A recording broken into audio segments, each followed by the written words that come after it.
देश और दुनिया की हर खबर से जुड़े रहने के लिए वार्तालाप टीवी को अभी सब्सक्राइब करें और हाँ, बेल आइकन दबाना ना भूलें। अब हर खबर आपके फोन पर।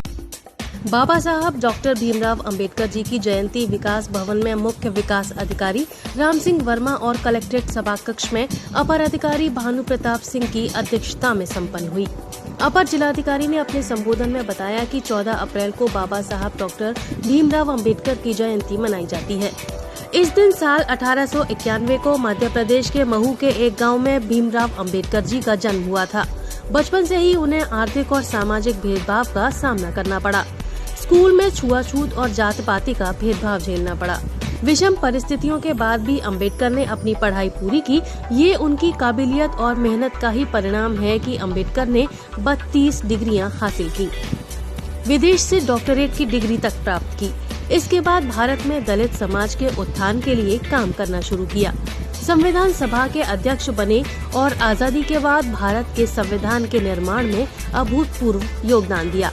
जीवन के हर पड़ाव पर संघर्षों को पार करते हुए उनकी सफलता हर किसी के लिए प्रेरणादायी है।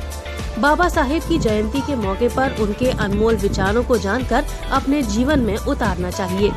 नगर मजिस्ट्रेट त्रिभुवन द्वारा बताया गया कि बाबा साहब डॉक्टर भीमराव अंबेडकर और उनके पिता मुंबई शहर के एक ऐसे मकान में रहने गए थे जहां एक ही कमरे में पहले से बेहद गरीब लोग रहते थे, इसलिए दोनों के एक साथ सोने की व्यवस्था तक नहीं थी।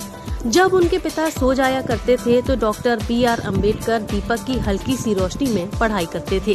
भीमराव अंबेडकर जी संस्कृत पढ़ने के इच्छुक थे, लेकिन छुआछूत की प्रथा के अनुसार और निम्न जाति के कारण वो संस्कृत नहीं पढ़ सके। डॉक्टर भीमराव अंबेडकर ने धैर्य और वीरता से अपनी स्कूली शिक्षा प्राप्त की।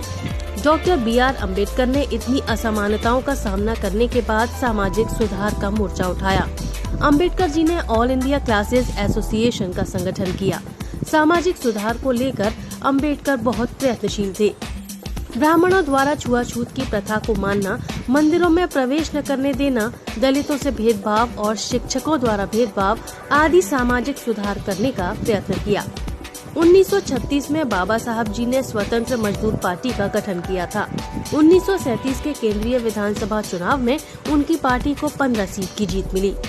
अंबेडकर जी ने अपनी पार्टी को all India schedule caste party में बदल दिया। इस पार्टी के साथ वो 1946 में संविधान सभा के चुनाव में खड़े हुए। हालांकि उनकी पार्टी का चुनाव में प्रदर्शन अच्छा नहीं रहा।